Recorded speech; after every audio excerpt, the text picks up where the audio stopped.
Hey everybody, it's Tuesday. It's Samp&Chance. On this episode, we're going back to Germany, check out Bash in Berlin, see what happened there. Then we'll go back over here and check out what's happening in the world of AEW in North America. Guys, also, why are the ratings dipping? They start off really hot, but then they end really low. We're going to get into all of that and so much more on this episode of Samp&Chance. So strap in and thank you for letting us into your ears.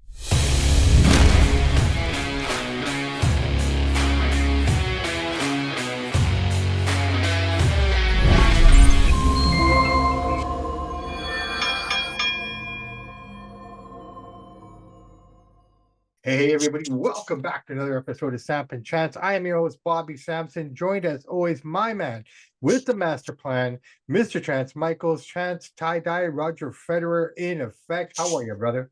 I'm doing good. Yourself? Can't complain, man. First day of school. It's gray. Feels like fall already out there. Kind of interesting weather dynamics we're having, but the routines have started again, man. First day of school in the bag, 1 hour only. Full day starts tomorrow. How was first day for your guys? Good. Yeah, they do 2.5 out here, but yeah, it was good. Be hot tomorrow. Might be 30 degrees, 33 degrees. So it's gonna get hot. This fluctuation in weather, man, I don't like it. Either stay hard or be like it is now. Otherwise, this is where people start getting sick. Yeah. I think the only thing I'm not looking forward to is like how long is it going to take for the kids to start coming home sick? Probably early November, around there. But you never know, man. I mean, the world is weird. But hey, brother, man, let's get into it. Why don't we just get it right out of the way? Let's talk about Bash in Berlin. Overall, whatever. What did you think about the show? A couple good matches, but like I said on a preview show, pretty much everything we guessed happened. Is too predictable, which makes it boring. When wrestling is predictable, I find it boring. Now, Gunther and Orton had a great match. No denying that. But we all knew who was going to win. So to me, that takes away from the match. We all know Cody's going to beat Kevin. So weird story. They're buddies. They're fighting. He don't want the title shot. I think it's that match alone wasn't bad, but I think the story behind it is pretty weak, pretty lazy writing. Overall, the card is all right. We knew Rhea and Damien were going to win that. It's no brainer. Yeah. Too predictable. But there were some good matches in we both predict Alba and Fire to win, but they lost. So that was something good, yeah. So that was the different one, right? So maybe they're listening to us, putting the straps back on those two. If they're going to represent the women's division, those are the two ladies that you want representing you, Bianca Belair and Jade Gargill right now. So being have them on both shows, it is really good. Yeah, that's good. Overall, though, I thought the CM Punk match, I thought he looked okay. I thought they both. Yeah, that was a good match. That was a good match. We knew he was going to win again. Too predictable. Well, I mean, but it was a rubber match. It sets up for the rubber match, and I mean, again, it's the storytelling. Like I'm going to harp on this as much as you harp on and make the points that you make. I'll have to start making the points, and I'll start sounding like a broken record. But a lot of this is story. A lot of it was all about story. Now, in terms of the Kevin Owens and Cody, the backstory there is like really you don't have a story, so you have to create something. So what's the story here they're creating? Kevin always turns on everyone. Kevin Owens is that guy who's going to stab you in the back, and that's what they were trying to sell here. But you didn't know if it was going to be Cody because there was rumbling. But everything in wrestling is a story, whether it's AEW, whether it's WWE. It doesn't mean it's a good story. That story to me is the one of the most laziest written stories I've ever seen in wrestling. Is that Owens and Cody thing? I'm not worthy of the title shot, but I'm going to get it anyways. Like that's all you guys can think of. Well, I don't know if somebody's scripting Kevin's promos or he's freelancing. Whoever wrote that or he did has a terrible job. Well, I mean, here's Kevin Owens, okay? He's a man without a contract, so let's just keep that in mind as well, right? He hasn't re-signed, so I'm not saying that has anything to do with it, but you can say that maybe this particular story was put together very quickly. You look at the storyline that's with Punk or with Drew. I mean, it's being written out. You're invested in that storyline.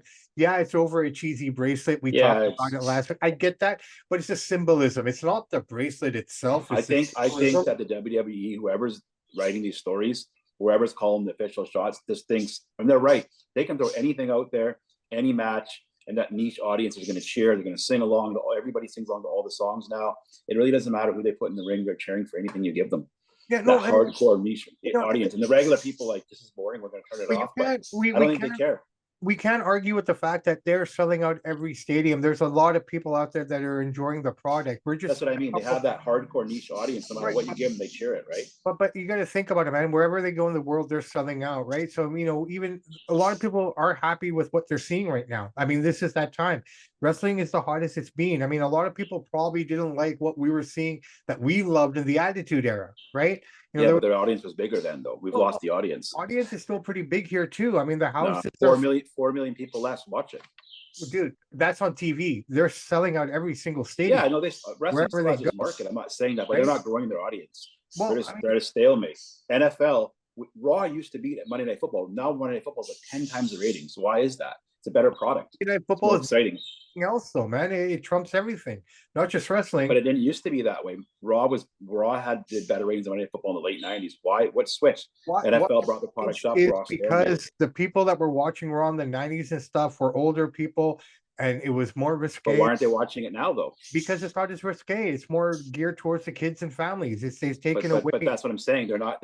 Even the wrestling is not as popular among the kids as you think it was. Way more popular among the kids when we were kids. Most people I know at my kids' school, out of the whole class, maybe 2 kids would like wrestling. The rest can't think it's fake. When we were in school, it's completely different. Right, but they had USC. They have other things there. That's what I'm saying. So they got to grow their audience. And when you're putting out Sami Zayn and Kevin Owens, you will not grow your audience. You'll maintain your hardcore base. They're popular, and I'm not saying they're not, but you won't grow it. The stalemate. Well, until you put out larger than life athletes and stars. I think with the move to Netflix, that's going to be happening this January. We're going to see some changes, and maybe things will start to change.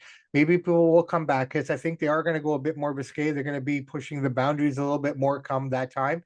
They went PG for a reason. For whatever reason that was, but they did what they had to do at that time, and yeah, maybe it hurt them a little bit, but.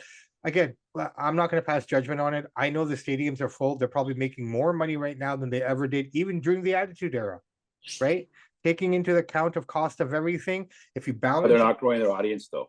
UFC grows, NFL grows. You figure they're not growing their audience, like their TV. Well, let's look at the ratings. They're not growing their TV audience, is what you're saying? Yeah, they're not growing their TV audience at all. This goes down. They lost 4 million people. Are still watching. A lot of people. That's a lot of people who want to hear, see the bra and panty matches. You don't get those anymore, but right? Even with The Rock there, you take The Rock off, they lost 1.5 million people, right? So they don't have a star power. Yeah, well, I mean, let's see what they do. I mean, the niche market with a hardcore base, and their fans are dedicated. You could put two monkeys in a ring on a unicycle, and they would tell you that Triple H had the best unicycle, and he found the best monkey. So they got to do a better job of booking. Like, for an example, when I seen Sami Zayn come out on Raw last night, I thought to myself, 30 years ago, he would have been a jobber. He would have been one of the guys you beat the crap out of on the show for 30 seconds. But now they keep booking him as a main guy. And to me, it's not believable. As funny as he is. It's not believable. We got to watch Sami Zayn and Gunther again. But you got to keep in mind, though, man, it's the evolution of the sport. It's just the way the direction it's gone. The evolution is driving fans away, though. Well, so whose evolution is one segment of the fans, but it's not that. It's Sami Zayn, it's Kevin Owens, it's Dragunov, it's Johnny Gargano. It's a whole new era. These guys 30 years ago would have been jobbers. But dude, your concept of wrestling is still stuck in the 80s and 90s. No, not at all. No. You got Omos, Bobby. You need to have a real athlete that people can believe in. Or you're stuck with the misfit niche market of wrestling fans. You won't grow your brand. You'll stalemate it. You know what? I don't think that's just to the WWE. I think that's wrestling in general. Then, right? We can't just say a lot of the problem is a lot of people that don't want to be wrestlers anymore. They're going into UFC or NFL because wrestling doesn't have that grip like it used to. So that's part of it. A lot of the good athletes are in UFC or they're in NFL, for example. So you're going to get Sami Zayn and Johnny Gargano. Those guys should be in the crowd. I don't think they should be in the ring. That's my take. All right, brother, man. I see it a little differently. I think we can record fucking 5 hours here of you, me. Well, that's but you're in that hardcore niche market.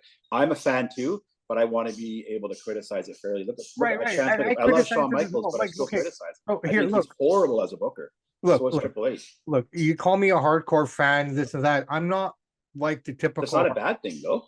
No, but hear me out. Let me justify my position. I'm not a member of the internet wrestling community. I'm not a member of that niche market fan. I'm an evolved fan. I've been a fan for most of my life. It's like watching F1, okay? People who watch F1 today from my generation think it's shit. A lot of us do, the older guys. Why? Because a lot's taken away. I grew up watching racing at a time where it was man versus machine, okay? Now it's just man sitting and pushing buttons for a machine to do the work. right? No one's shifting gears anymore. No one's doing that. I can complain about it, but I still love F1 because that sounds this and this and that. Same with wrestling. I look at wrestling the same way you do. I have the same criticisms of wrestling, but I accept it for what the product is because from what Lou Thesz and those kind of guys and Bruno Sammartino are very different from what Hulk Hogan, Macho Man, those guys brought to the table. The character work to the 90s to the stuff that we saw with the DX and the Braun Panty matches to the evolution of the John Cena, blah, blah, blah area. It's just an involvement of that. And I've just gone along with the involvement, right? I can complain about all these little things. But that's because it evolved doesn't make it means it's better. You can look at the roster now for 20 years ago, that the roster 20 years ago trumps this roster. These guys wouldn't even be on the roster if you took the roster from Raw from 20 years ago and put it up now. You can maybe take 5 or 6 guys, maybe Orton, maybe Gunther, maybe Reigns, guys like that. You wouldn't see Zayn, Gargano, Owens, those guys would be in the crowd serving you beer in the audience. 20 years ago, but that was 20 years ago. This is that's what I'm saying. So that's why their audience is not growing. That's why it's going down. NFL is going up because the product is better. Well, NFL is always going to be bigger than everything else. No, it never was, though. It was always raw. It was shit in the 80s. It had its problems in the 80s, but from the mid 90s onwards, it started to figure it out. Wrestling hasn't figured it out how to grow. Well, because it's easy to grow that sport. I mean, fuck, they only play 8 weeks out of the year or whatever, 17 weeks out of the year. They have the longest off season. They play once. From 90 to 2002, Raw was beating Monday Night Football. Why did it change? Why? Because the quality of wrestler, where they lost all their top guys. They lost all their top guys in the early 2000s. They went PG and they completely changed the product. Also, throwing the fact there was no competition for the wrestling at that point. There was one company running everything. So basically, whatever they gave you But even when there was Raw and Nitro, they would beat Monday Night Football. But that's how hot wrestling was and how big it was. Right, but it was just because of the NWO. It was because of DX. It was because of the. So when you take that's what I'm saying. You make my point. So when you take the realism as much away as you do, and you're going to give us Judgment Day and Sami Zayn and Johnny Gargano, the average guy that would watch Raws, I don't care how old you are, even my kid, like, Dad, this is boring. I'm switching it, and that's the thing. So the more they get away from reality, the more people will come away. The more they make wrestling, like Bret Hart says, wrestling is best when it's as real as possible. Yeah, when it's so far-fetched as well, but I think it also just you got to take into effect that you had UFC immersion. People were more into that because it's real, right? And so in the advent of the internet and the access to information, kayfabe is dead, and that's the hard part. I mean, a lot of that stuff until that curtain call happened, a lot of what happened in wrestling that made it so awesome was the fact that people still believed in kayfabe. I think Vince Russo said the best quote I think I've heard in a long time. The problem with wrestling nowadays is anybody can be a wrestler, letting anybody in. And before, 90% of the guys you see now, when you be allowed through that door, and when you let everybody in, it takes away from the specialness of it, takes away from the realism. Example, we can't go in on you can't just walk on an NFL team and make it. You can walk on and try, but the odds of making it like less than 1%. You have a better chance of being a pro wrestler because the guys that Triple H and Shawn are looking for are the regular dudes you'd see cutting your lawn, and that's the problem. Okay. Star power. Let's talk about something happy though. Last night on Monday Night Raw, ladies and gentlemen, what happens when you take the best boxing commentator and you put him in a WWE arena? You get Mr. Joe Tessitore. Now, I'll tell you what, I was blown away by him. I thought this is exactly what Raw needs.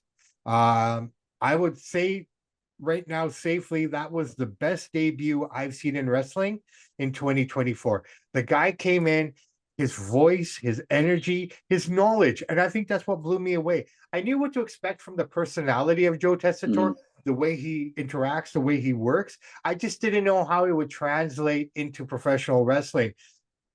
I went in with no expectations. He came out. I think him and Wade Barrett are a great team together. They worked really well last night. Joe knew everyone's names. Joe knew all the storylines. Like, it felt like he was there always, and not that being his first night. I take nothing away from Gordon Soley. I take nothing away from Jim Ross, who are probably the two best guys in the world when it comes to this art form. Yep. But Joe looked like he was already there with those guys. Now, he slowed down a little bit by the third hour, which is understandable, but that energy that he had in the first 2 hours was amazing, in my opinion. I thought he was really good. And if this is what we're getting, I can't wait to see what this guy brings to the table as he progresses. What did you think? I wouldn't give him quite as high on marks as you did. He's a great boxing commentator. I've always said him and Tim Bradley the best two in boxing.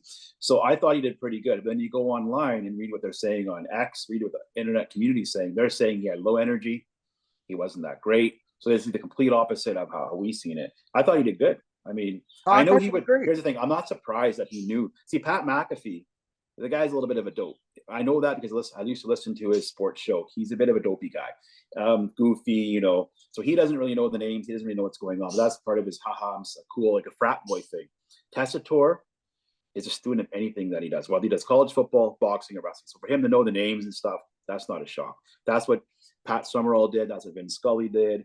When you do different sports, you know your stuff. He's a pro. I thought he did pretty good, but a lot of the hardcore fans thought he wasn't very good. How long will he be there for? We don't know, because there's always a revolving door of commentators. It seems McAfee's in, he's out, he's switching it around. Well, McAfee, I'm glad he's there. I'm a big fan of him. No, I think Joe's there for the long haul. I think they got the right guy in there right now. I think this, you know, based on what I saw last night, I'm excited for Joe Tessitore. The main criticism I've seen is that I don't think so, but they're saying that he had low energy. He needs to bring his energy up. I thought his energy was spot on in the beginning. It was great for the first 2 hours. I will say I saw the bit of the dip of the energy in the third hour, and that's a given. I mean, this is something different. You're constantly going, at least in boxing, you have in between matches, right?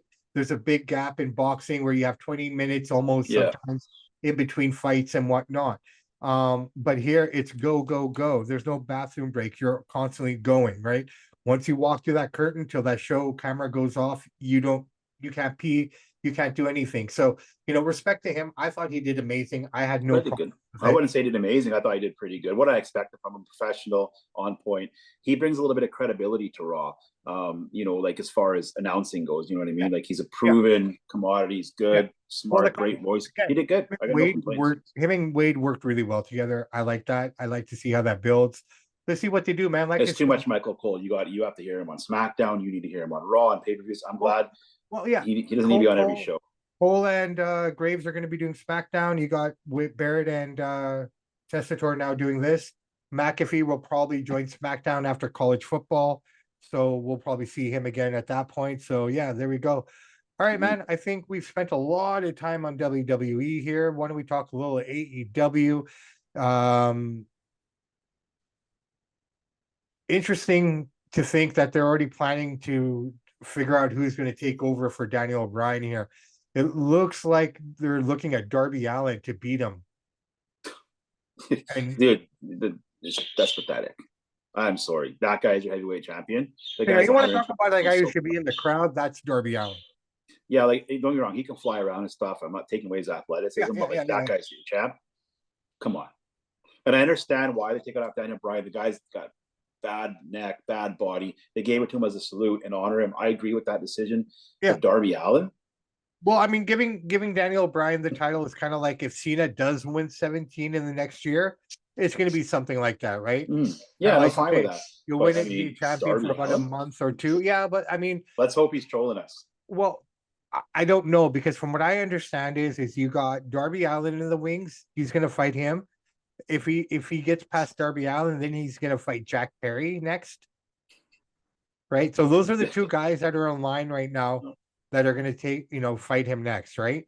You have the return of Jon Moxley as well. So, it would kind of be interesting to see if Jon Moxley could be the guy to take it off of him. Or as you saw on Dynamite last week, Moxley made his return after his time off, and he's calling out Darby Allin. So can we potentially see Darby Allin winning it and then having Moxley and him go at it? I hope Tony Khan's trolling us. Like, sure, Darby Allin is okay to have around you. He's got that look. Some kids like it. He's a super athletic guy. He's dangerous. He takes risks. He's not a heavyweight champion. Now, people will say, oh, well, Ray got it. But Ray had a little bit of a build to him. He's thick. You know what I mean? Like, he was short, but he could go. I mean, Darby can go too, but not like Ray could. I don't know, man. I think that's just, you're going to lose fans by doing that. Yeah, and I want to thank you for bringing that up when you talk about Ray and little guys. Everyone shits on Vince McMahon so much for not treating people right, this and that. But dude, that guy, he has compassion. I want people to understand. Of course he does. regardless of all the things that people are saying and the stuff that he's going through right now. Okay, granted, he brought that shit on himself. He has to pay the consequences for the stupidity, right? That's no one's gonna ever say no to that. At least I won't. I know you won't. No. No, we call it like it is. He's great. It's like saying, Genius. yeah, Michael Jackson was amazing as a performer, as an artist, but I wouldn't put him at that level as a human being, right? Yes, You fair know what to I mean? say. You separate them. He's like, okay, who's an athlete? Give me Floyd. Floyd. Let's look at Floyd. Thing. Floyd, amazing in the ring. You can't say nothing negative about them, about his ability in the ring, this and that. Yeah. But as a human being, maybe a little questionable. Vince is in that world as far as I'm concerned. Yeah. But you think about it, like, okay, you say like guys like Ray should never be world champion, but he saw what it would do for him. He saw the opportunities. The only people who shit on Vince McMahon are the ones that he never gave an opportunity to because they didn't earn it. Exactly. Well, that's the thing, and he's a strict boss. Why was he a strict boss? Not because he's not compassionate, it's because he wanted the best out of you, which is the best for his product, which is the best for his business. Here's the difference between Vince McMahon and Tony Khan. Vince McMahon is a businessman first. Tony Khan is a wrestling fan first. That's the difference between the two. Well, that's the difference. The other piece I wanted to touch on here really quickly is like, I've been reading a lot of shit from Jonathan Coachman. He's just, shitting on Vince McMahon. You have other people shitting on Vince McMahon. Well, hey, Jonathan, the fact that you're on ESPN, the fact that you're doing all these different things, the fact that you even have a name out there is because of Vince McMahon. Yep. You were a house show host before you even came on TV. Nobody would know who you were. Not to say that you wouldn't have gotten somewhere. Yeah, I know what you're saying. Right? But I mean, you look at all the people that shit on Vince or the people that didn't feel they got enough from him. Kind of like Janelle Grant. Oh, I'm going to complain once the money stalls. Mm-hmm. You know what I mean? Like, no one was hurting. Nobody was hurting when things were happening. No one was complaining when things were happening because every month you looked at your bank account and you had money in there. Well, look at this way. A lot of people are like, oh, Vince is old and senile. He's forcing Cena down her throat. Now the IWC loves John Cena. Then it was, oh, he's old and senile. He's forcing Roman Reigns down her throat. Now we're saying Roman Reigns is one of the GOATs. So he knows what he's doing. He's always 3 steps ahead of all these other guys. He knows it. You know what I mean? And they trash him when it happens, and after they praise him.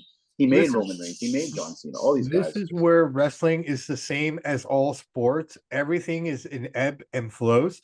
You can't bring a general manager into your team and fire him after a season because you're not getting the results you want.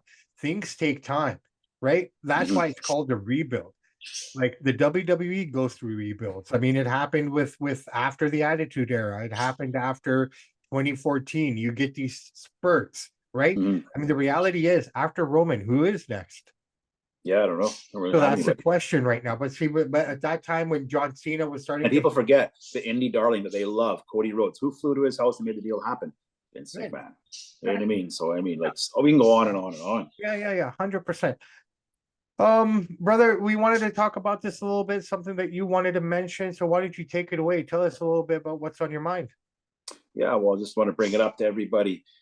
The first hour Raw always has the best ratings. Second and third starts dipping off. Obviously, it's a 3-hour show, so people could say, well, it's too long.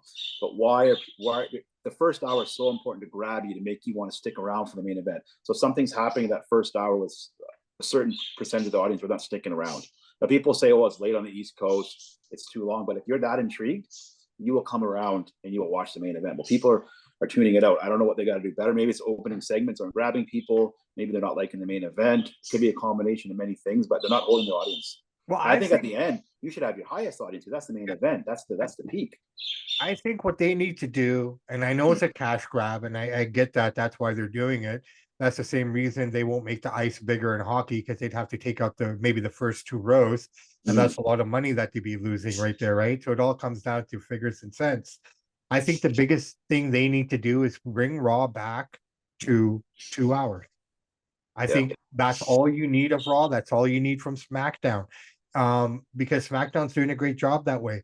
In a 3-hour show, I feel you're getting a lot more recaps, a lot more recap segments, which turn filler on, right? So that's what that second hour really truly is. It's a filler hour. It's like the dinner time hour. If you think about it here on the West Coast, that second hour falls at dinner time, 6 to 7. right? Yeah. So a lot Well, of people, is Netflix going to be 2 hours or 3 hours Raw? well, right now I think it's 3, but I think in my opinion they should bring it down to 2. Raw should be no more than 2 hours. I The mean, good thing about having it 2 hours would be you would trim some of the fat, so to speak. So some of the guys you see on Raw and ladies, you won't see them as much, which would make the product better because you're only getting the best of the best. so they have to tighten it up, right? Because like I Yeah. said, second hour you lose most of those people Yeah. because of that. Because okay, you start off hot with the opening segment, the opening promo sets up the main event, whatever Yeah. they may be. That first match is pretty solid. Like last night, I had no problem with that first match, the American Made versus Alpha Academy. I didn't have a problem with it per se. Maybe with a 2-hour show, it wouldn't be 3 segments, it'd only be 2 segments. Yeah. Yeah. You know? There's too much money in advertising involved to chop that hour Well, off. but that's what it is, right? So But I that don't blame them from that hour, perspective. so that 1 hour in between, and there's no advertising on Netflix, I don't think. I mean, if they're going to start showing commercials on Netflix for Raw, then They'll that, have that, 45-second clip where you can skip it or whatever of some sort of ad. They must. but if they do something like that, that's kind of shitty in my opinion, because I mean, why am I paying for a streaming service? I can just watch regular TV for free. No, I don't know how we're going to gauge the audience on Netflix. How are they going to gauge it? Are they going to go by how many subscription people have got from Netflix since Raw goes there? Like, how are we going to know how many people are watching it? They're How are they going going to gauge it? how many people, so many people. I mean, I don't know. I'm sure there's a lot of people out there who don't have Netflix subscriptions. I get that, but a lot of us do. Yeah. I don't think I've met anyone yet who doesn't have a Netflix subscription. Somebody has one in their house for the most part. Yeah. Right? Netflix subscription. Thank you. So that from that standpoint, I think it's just going to be gauged on how many people are tuning in, right? I mean, and it's going to be easier. Think about it. It's not going to be like in the past where you'd have to wait for Star Sports in India, or you'd have to wait for TNA or TNT Sports in England, so to speak, or wherever their cable outlets are. Now it's going to be available to you at that moment. So, for example, people in England have to stay. If you're a hardcore and you want to watch wrestling on Monday night, you're up at 4 o'clock in the morning. It's crazy, right? To watch Monday Night Raw, right? Sort of a deal. But now you can wake up at 9 o'clock and just turn on Netflix and it's right there for you. You don't have to wait for the replays. You don't have to wait for any of it. So I think that's going to help a lot to get that attention out there, and people are going to be able to watch it. Well, speaking of Netflix, we got that Vince McMahon documentary coming out. Now, people say that's going to be a hit job. I don't think it's going to be quite that much of a hit job because he produced a lot of it. Well, it's not. When this came out, he kind of faded out, but it's not going to be a total dump on the guy because he's done so much good. You can't. What are you going to do? It's going to be good. That WWE had no involvement in it. It's an independent. No, I know. That's what I'm saying. Vince produced, like he was in on this, like helping them footage. I like this. I like that. Then all that stuff went down and kind of pulled back a bit. But it's not a hit job. Well, let's see. I hope not. But again, we live in a world like and I want to talk about this. Can we move on to the next one here quickly? Yep. I'm tired. Why do we need to be inundated in wrestling, news reels and stuff like that when I'm looking at headlines? I get it. I'm not saying domestic violence is right or we shouldn't be talking about it, but dude, Nikki Bella is not even in wrestling anymore. Like why are we so obsessed to getting information about people's domestic issues, especially when it has nothing to do with clickbait? Wrestling. They want you to click on the article, subscribe, follow their page. No, and I get that. And that's basically what these kind of documentaries are. They're just clickbait, right? I mean, it's not factual, so I hope they don't do a smear job on him. But no, they won't, because he was involved in quite a bit of it. So some of it's going to be good. Right. So I'm looking forward to it. I'm kind of curious to see what it's all about. But the imagery, the way the cover of it is, they're already making it look like he's a bad guy. With the red and the black and whatnot. It's almost setting you up, and people thrive for that. Like we live in a world. I'm not saying we get off on it, but I think a lot of people actually, I don't know any other word to use, but feel a sense of calmness or feel better about their own lives when they see someone else in a car accident. Yeah. Well, a lot of people are bitter because Vincent gave them their spot, gave them this and that. He made here's a flip side of that. He made a lot of millionaires. He took WWE to heights that'll never go again. He took it to the pinnacle. He's the greatest promoter, I think, of any sport ever, even in boxing, wrestling, and combat sports. Nobody touches that guy. So he did a couple bad things, but overall, he did so much good. If he rubbed someone the wrong way, it's because they did something to rub you the wrong way. Example, Rocky Johnson, The Rock's dad. Okay. He had a great future. He could have done some amazing things with the WWF at the time, but he screwed himself over when he went over to Saudi Arabia to do something for Vince, but ended up working for another promoter. That's a no-no. Yep. Because of that, he lost his opportunity at WrestleMania 1. He was supposed to be on that card. He wasn't blacklisted, but he wasn't given the same opportunities ever again. So Vince is not the kind of guy, and I don't know Mr. McMahon. I don't know Vince per se, but I do know him well enough to know that he's not going to fuck you over just because he wants to. No, right? If you can make people forget, like Vince is there to make money. If you can make him money and work with him, he can look past his personal differences they might have with you. He'll put you out there. Him and Hogan, him and Warrior, like he knows how to work people he doesn't get along with. But at the end of the day, people forget he wasn't only the booker, the writer, he's the owner. This is his personal money. So you got these writers backstage and bookers, they don't care. It's not their money. This was Vince's money. It's a big difference. When somebody's just writing a show, they don't care. This time, you got to think as well, this guy did not have to do 90% of what he did on camera. Right? I mean, if he set the standard for everyone else, no one can complain. And I think that's where some people get lost. If McMahon is willing to jump off the top of a steel cage at his age, you better do it. Yeah, you got to do it too. If he's willing to do it, and he's the one guy who doesn't need to do it. Anybody, right? He doesn't need to do any of the stuff that he did. I would just like, we'll never know because they won't say anything. I'd like to know the family dynamic now. Like, is Vince talking to Shane? I don't think Vince is talking to Steph just because she took that cheap shot at her dad, right? So you never know. You know what? He might have been like, do it. For all we know, they all probably sitting in the back. For all we know, they all get together. They have their family functions, and they're laughing at all of us, thinking about this and that. Who knows? I would have thought that until I seen the cheap shots Triple H and Steph took him at WrestleMania. Now Vince is such a crazy fuck. They could have called him and said, "Hey, Dad, we're gonna take some shots. So you look like it's but yeah, do it. It's good for business." He might have turned around. You never know what he would do though, just based on everything. Everything is tongue in cheek with these guys. I think what people have to understand, we were watching professional wrestling. We know it's scripted, right? And people have to appreciate that and also accept the fact that the things that, I think a lot of wrestling fans want to make things so believable that they start believing, oh, these guys don't like each other, this and that. I don't think any of that's really the case. I think they all get along. I hear a lot of like, there's so many theories, right? This is just one theory to throw out there for entertainment. When he retired the first time there for 6 months, we all knew he's still an owner, right? He took a step back. Then he came back, let's have a vote to vote me back. And Triple H and Steph voted no. So people are saying once he found out they voted no, he vetoed them anyways. Like, screw you guys, right? Two theories here. One theory was he was going to come back, sell it, and give them, Triple H and Steph, a piece of the ownership, maybe 5%, 10%. But because they voted no, he decided, you know what, the hell with you all, you ain't getting nothing.